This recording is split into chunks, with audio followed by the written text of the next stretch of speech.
One of the most subtle cognitive mistakes is believing that attention equals control. If you pay more attention, you think you are managing. If you monitor closely, you think you are preventing problems. If you keep something in mind, you believe you are in control of it. But attention is not control. Attention is focus. And focus by itself does not change how a process unfolds. This mistake feels reasonable because attention looks like responsibility. You are alert. You are careful. You are involved. You are not ignoring the issue. So it feels mature. It feels proactive. It feels intelligent. But notice what actually happens. The more attention you give to something, the more present it becomes. The more you monitor it, the more it occupies mental space. And what occupies mental space tends to amplify. This is why paying attention often increases anxiety instead of reducing it. You are not regulating the system. You are stimulating it. Attention keeps the loop active. The mind believes, if I watch it closely enough, I can control the outcome. But most internal processes do not respond to surveillance. They respond to conditions.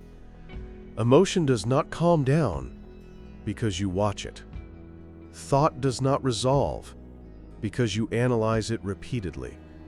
Relationships do not stabilize because you monitor every signal. Performance does not improve because you obsess over it. In many cases, attention prolongs the problem. It keeps the nervous system alert. It maintains tension. It signals that something is still unresolved. And the system reacts accordingly. This is why people say, I can't stop thinking about it. They believe thinking is helping. But thinking is often what keeps the process running. The mistake is assuming that awareness and attention are the same thing. They are not. Attention is narrow. It points. It fixates. Awareness is wide.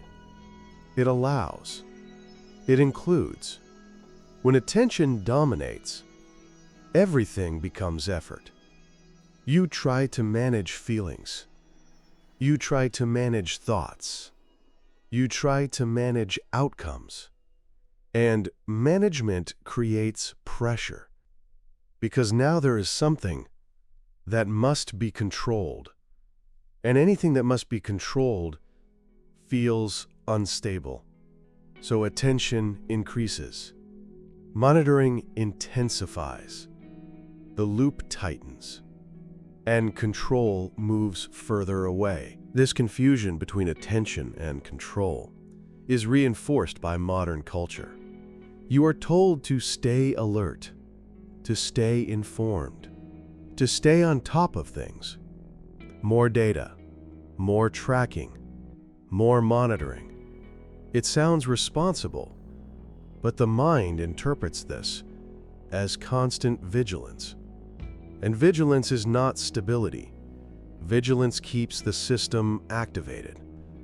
When you are constantly paying attention, you are signaling that something is not safe yet, that something still needs supervision. So the nervous system stays on guard. This is why attention rarely brings relief. Relief comes when a system no longer needs monitoring. But attention never communicates completion. It communicates unfinished business. This is why attention drifts back to the same thoughts, the same worries, the same sensations. You are not choosing to return. The system is checking. Is it resolved yet? Is it safe now? Can I relax? And because attention keeps checking, relaxation never arrives. This mistake becomes obvious when you try to stop paying attention. The moment you let go, anxiety increases, thoughts intensify, sensations sharpen. You interpret this as proof that attention was necessary. But it is not proof. It is withdrawal.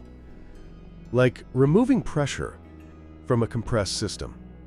The initial reaction is expansion, not danger. But because this expansion feels unfamiliar, the mind tightens again. It returns to monitoring.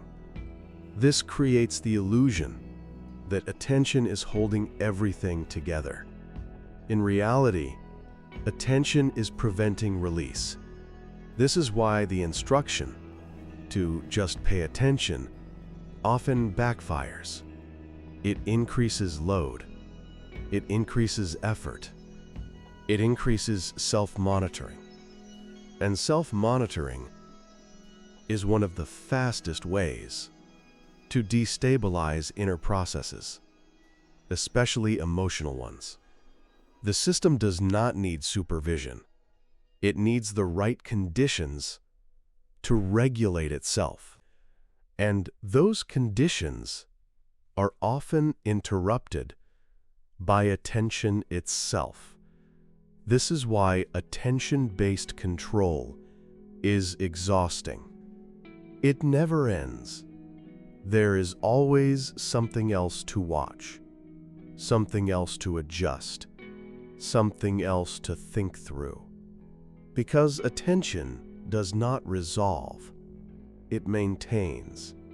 It keeps the system engaged. This mistake shows up everywhere. In emotions, you monitor how you feel, checking constantly if the feeling is gone. In relationships, you watch tone, timing, reactions, trying to predict what will happen next. In performance, you track every move, every mistake, every result. And each time, attention increases tension instead of clarity, because clarity does not come from watching harder. It comes from understanding what actually regulates a system. Regulation is different from control. Control applies force. Regulation adjusts conditions. A nervous system calms when it feels safe, not when it is watched. A thought settles when it loses relevance, not when it is analyzed endlessly. A relationship stabilizes when trust and boundaries are clear, not when every interaction is monitored. Attention confuses involvement with influence. You feel involved, so you assume you are influencing. But involvement without understanding is just activity. This is why letting go of attention feels risky. It feels like negligence. If I stop paying attention, something will go wrong. But often, what goes wrong is already being sustained by attention itself. When attention softens, systems reorganize.